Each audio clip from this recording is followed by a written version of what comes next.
Hey guys, I'm Derek Weldon, and this is the Pacific Coast Auto YouTube channel where we take a look at the cars that we buy from auction for export. Now here we're taking a look at a 1992 Mazda RX-7 FD. This one here has 97,000 kilometers and was bought from auction for export to the USA. Now this is the first year of production for this car, and now they are 2 years into production that they are legal to import to the US under the 25-year rule.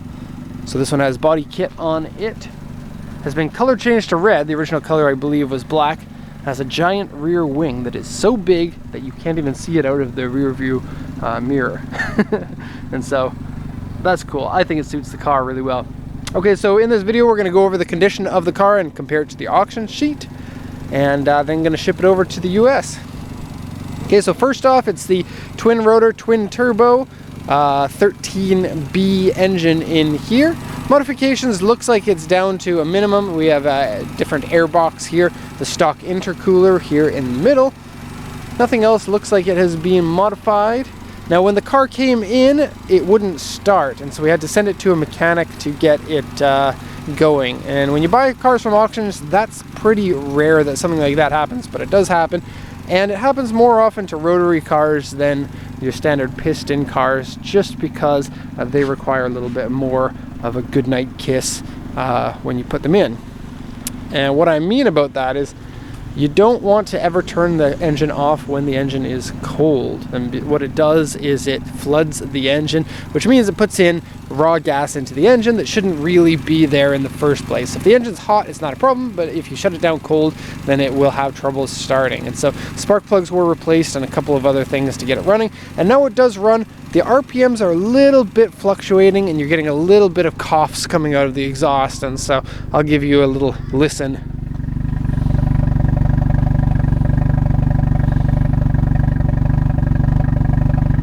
You could hear it a little bit there. I think that it's kind of a little bit worse when it's cold. When it's warm, it smooths out a little bit.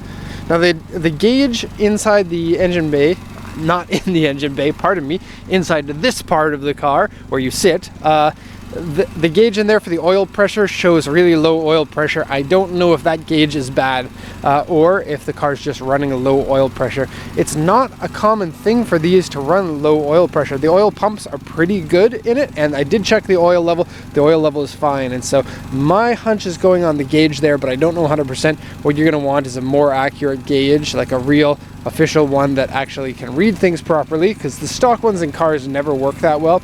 And then get that checked out to see if that needs to be replaced before you go on. Also, the AC doesn't work on this one, and then the shop said it would probably be about a little under $1,500 to get the AC replaced. Yes, that car is going on the channel when probably next week. Okay, so let's go over the auction sheet here. Close the hood.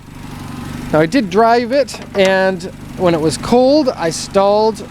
Not because I suck at driving manual, but because the engine just stalled, but it could start up right away, and since then hasn't done it. Okay, so I'm going to have to sign for that car, but I'm going to maybe do it during the video. But let's go over the auction sheet here, and I'll translate it for you. There are a lot of marks on this. There are quite a few of these RX-7s up for auction. Conditions range, and so before you buy a car, you can kind of read over what all the details are.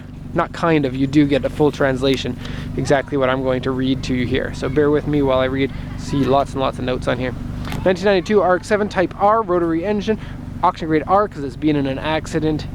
Interior grade C, 97.7, 40 kilometers on there, 5-speed manual, power steering, power windows, color change to red. And then notes: aftermarket GT wing, 17-inch BBS wheels, aftermarket exhaust, aftermarket aero parts, and then the auction report here. Audio has been taken out, interior wear, dirty, and glue marks on it. Actually, quite a lot of glue marks. Side step cover, one piece missing. It's on the other side, but it's this black piece that says RX-7 is missing on the other side.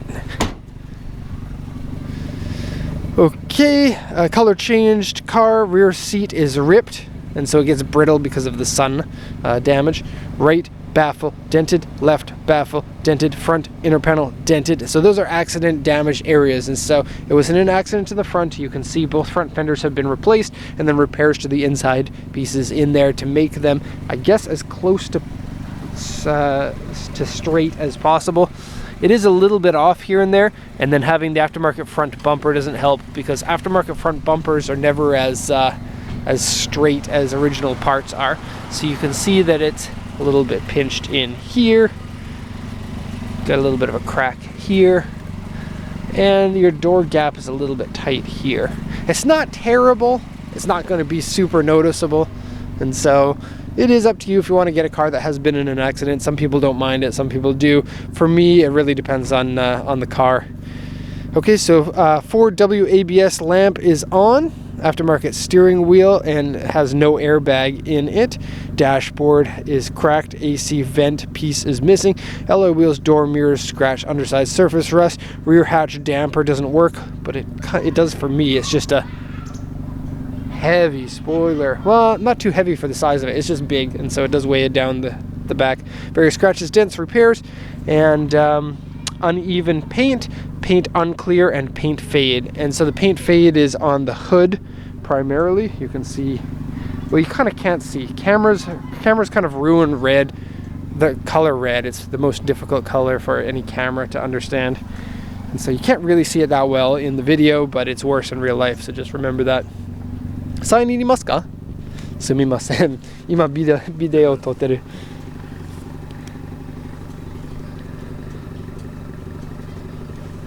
That's not my actual signature. ありがとうございます。I wonder if he understood what I said there. Okay, put that in the pocket and continue. Okay, and then going to the body here, we have a scuff, crack, rock chip, medium scratch, big dent and cracked paint, bad paint, bad paint, bad paint, paint crack, and then small scratches. Oh, and a medium dent there. Okay, so we're gonna go once around. I did get other videos for the report showing any of that damage, so I will go over kind of some of the bigger areas, but not going to spend too much time on it. Okay, so the car has a good look. I think these cars look good in red. I think the red with the black wheels is nice. And I think the big spoiler, big side skirts, big front bumper, I think that it's a good combination. FDs look good no matter which way that you look at it. Stock ones look excellent. Modified ones look excellent. It's really a car that you can't go wrong with.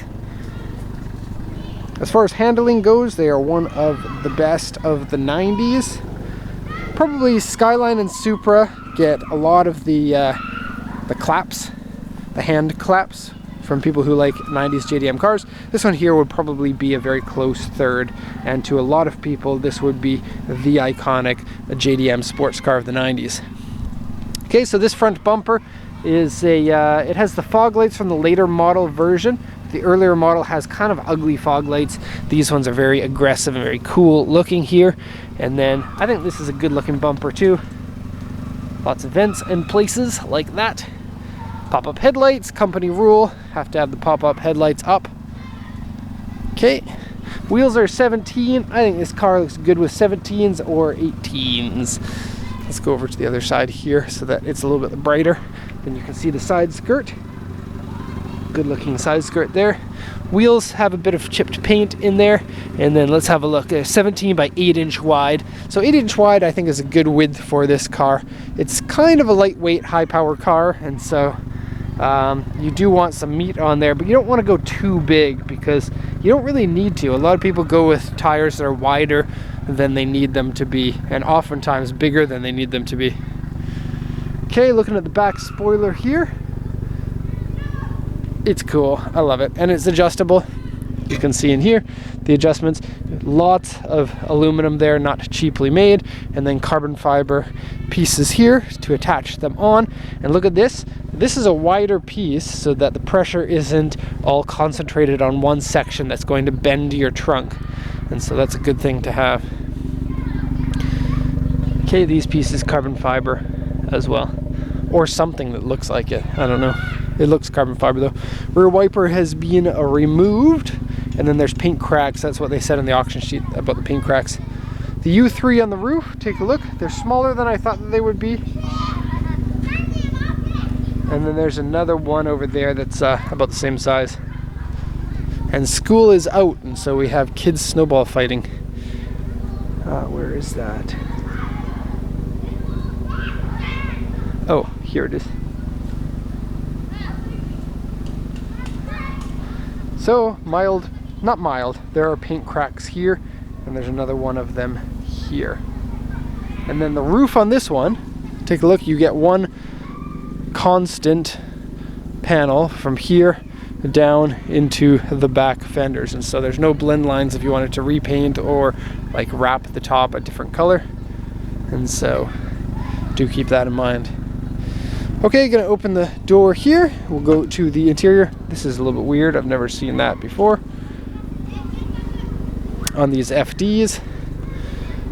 More FDs. Yeah.